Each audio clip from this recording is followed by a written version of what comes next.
Mesdames et messieurs, bonsoir. Une nouvelle rencontre entre l'Afrique et l'Égypte, spécialement d'Alexandrie. Nous partageons ensemble un message d'humanité, de culture, de civilisation et surtout d'amitié dans notre magazine Africa. Booming economy, sustainable, green energy, free trade agreements, jobs, empowered women, business transactions, transforming Africa. We promised Africa to deliver the promise of Africa. Egypt, the beating heart of Africa, hosts the 2019 Investment for Africa Forum, a unique pan-African platform. Governments, more than 90 countries, prominent regional and international investors, global financial institutions. At the new administrative capital, Egypt, November 22nd to 23rd, 2019, under the high patronage of His Excellency Abdel Fattah el-Sisi, President of the Arab Republic of Egypt and Chairman of the African Union. Sous les auspices du président Abdel Fattah el-Sisi, le ministère de l'Investissement et de la Coopération internationale, de concert avec les ministères respectifs des Affaires étrangères et du Commerce, ont organisé le 22 et 23 novembre 2019 dans la nouvelle capitale administrative le Forum Afrique 2019, tenu sous le thème de Investir pour l'Afrique. Nombre de chefs d'État et de gouvernement et de ministres africains ont plus de 2000 partenaires de développement en Égypte, d'entrepreneurs, d'investisseurs, d'éminentes personnalités d'affaires provenant des 4 coins de la planète y ont participé dans le but de stimuler l'investissement dans le continent africain. ترحب تمبو من جامبيا حسن فلتأتي ومن غانا هناك دلا من المغرب رحبوا بمدي ومن مصر معنا أمين. And gentlemen, you are artists of all over the continent. وهؤلاء الفنانين من كامل القارة الإفريقية. أنتم تجلسون هنا فالأرجو أن توحدونا وتخلقوا هذه الوحدة.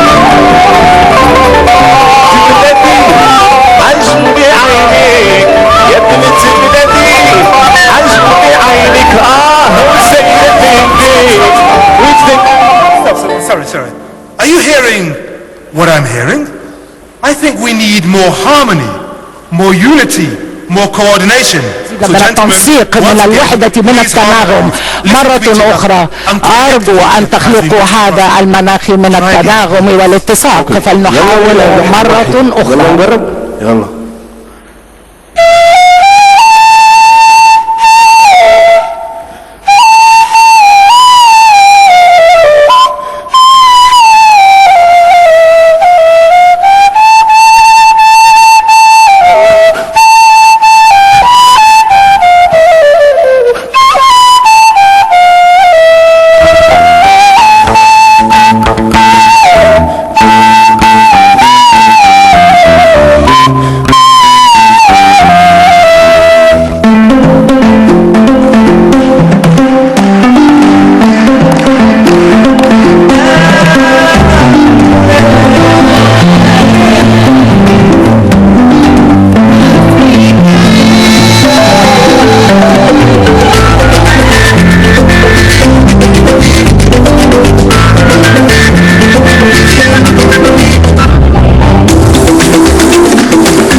Le forum s'est tenu cette année, alors que le président Abdel Fattah el-Sisi est le patron de l'Union africaine, ce qui fait de cet événement une plateforme qui vise à mobiliser les institutions internationales et le secteur privé afin d'investir en Afrique.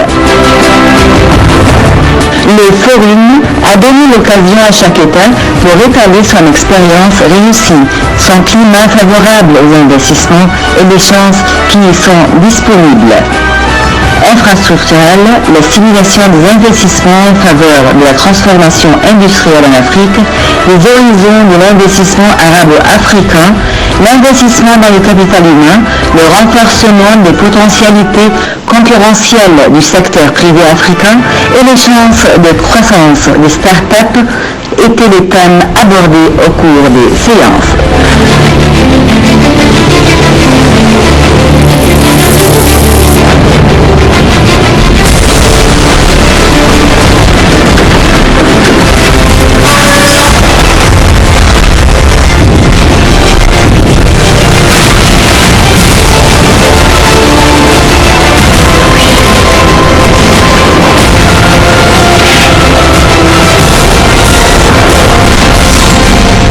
Africa, the land of beauty, inspiration, unlimited resources, and abundant opportunities.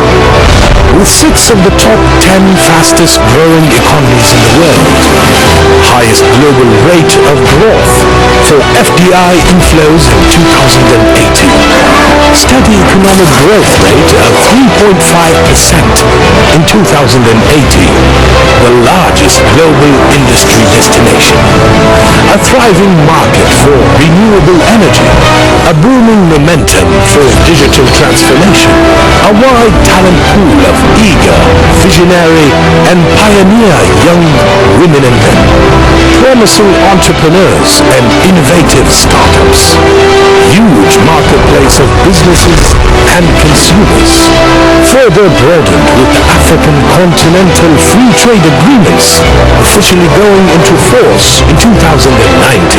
The prospects for an integrated Africa are encouraging with a market of more than 1.2 billion people and a GDP of more than $3 trillion.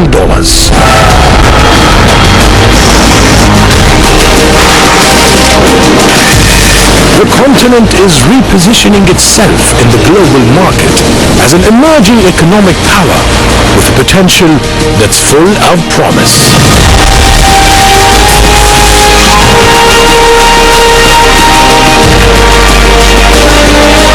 In 2019, President Abdel Fattah el-Sisi, President of Egypt and the Chairman of the African Union, together with all African leaders, put forth a grand vision for our continent, with a shared aspiration and a common goal, providing a commitment at the highest political level to strengthen economic ties through investments and commercial activities, enhancing integration through infrastructure mega projects like the 10,300 kilometers Cairo-Cape Town freeway, connecting 9 African countries from the north to the south of the continent, boosting prosperity and improving the quality of life for all African peoples.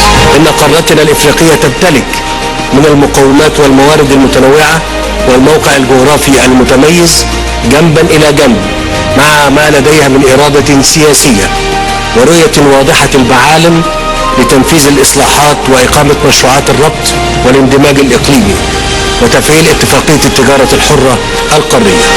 On behalf of all African nations, Egypt invites the world's leading investors, financial institutions, and development partners to take part in the greatest transformation the continent has ever witnessed.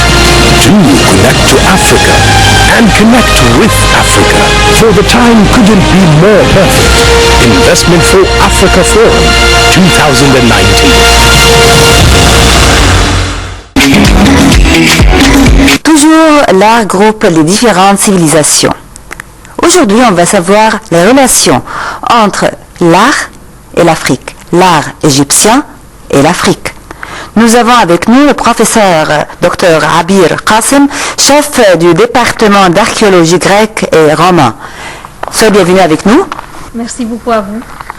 Tout d'abord, on voudrait savoir la relation entre le département gréco-romain et l'art égyptien et l'Afrique.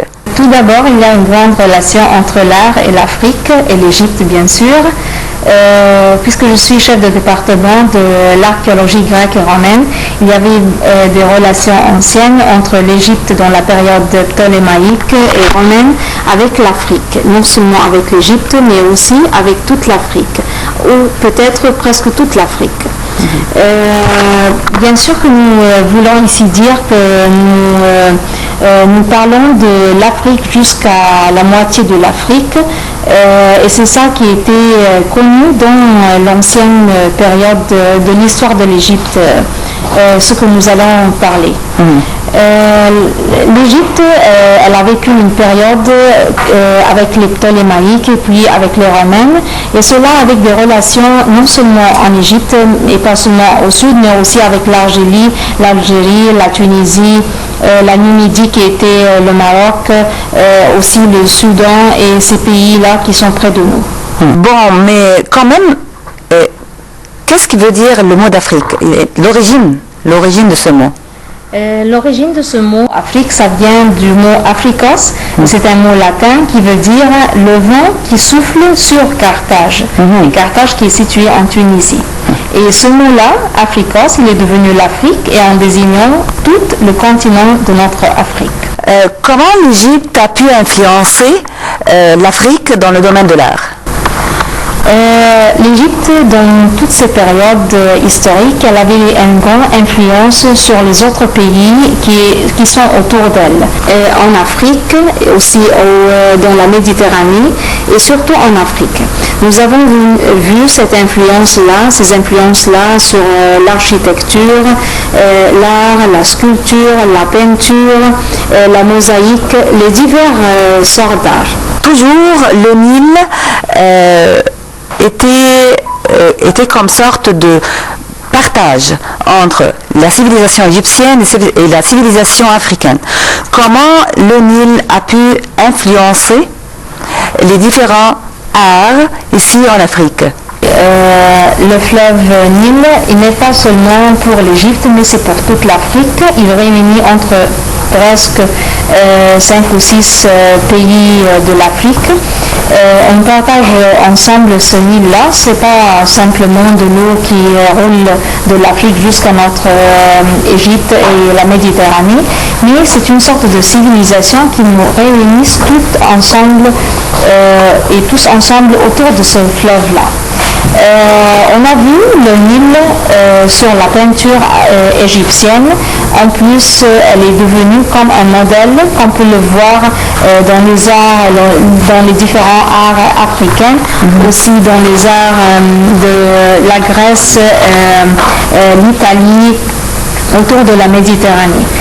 C'était pas simplement une sorte de zigzag pour dire que c'est de l'eau ou le Nil, mais c'était comme brand, comme une mode qui se trouve dans les différentes sortes d'art. Et c'est ça qui fait que notre Nil, c'est pas simplement un fleuve, mais c'est comme un brand. Comme un brand. Oui, c'est ça. Toujours, le Nil restera comme moyen de relation, de paix, d'humanité et d'amitié entre l'Égypte et l'Afrique. Merci beaucoup, Dr Abir. Merci à vous.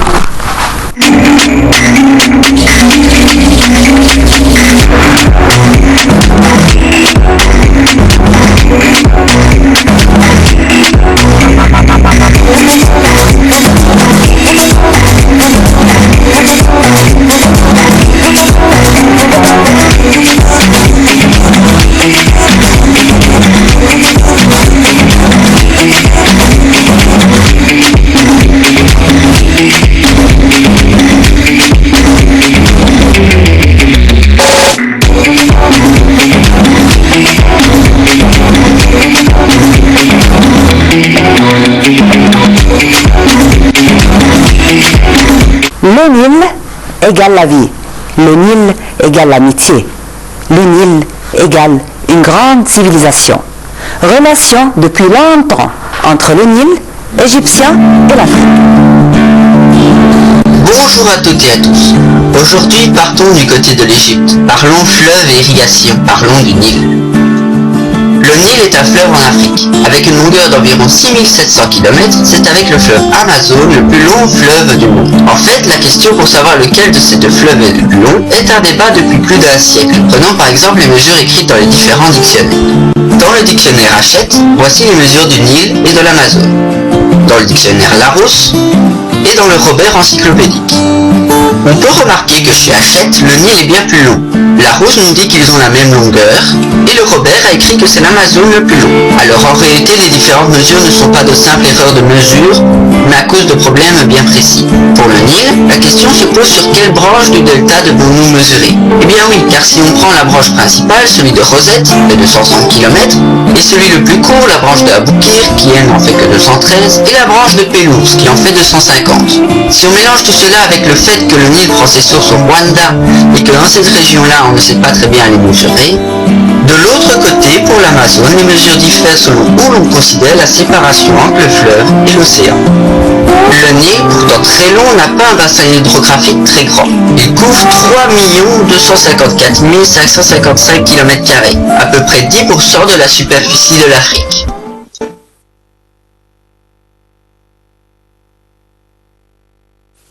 Le Nil est issu de la rencontre du Nil blanc et du Nil bleu. Le Nil blanc, le Nahr El Abiad, prend sa source au lac Victoria. Le Nil bleu, le Nahr El Azraq, est issu du lac Tana en Éthiopie. Le lac Victoria étant quant à lui entre l'Ouganda, la Tanzanie et le Kenya.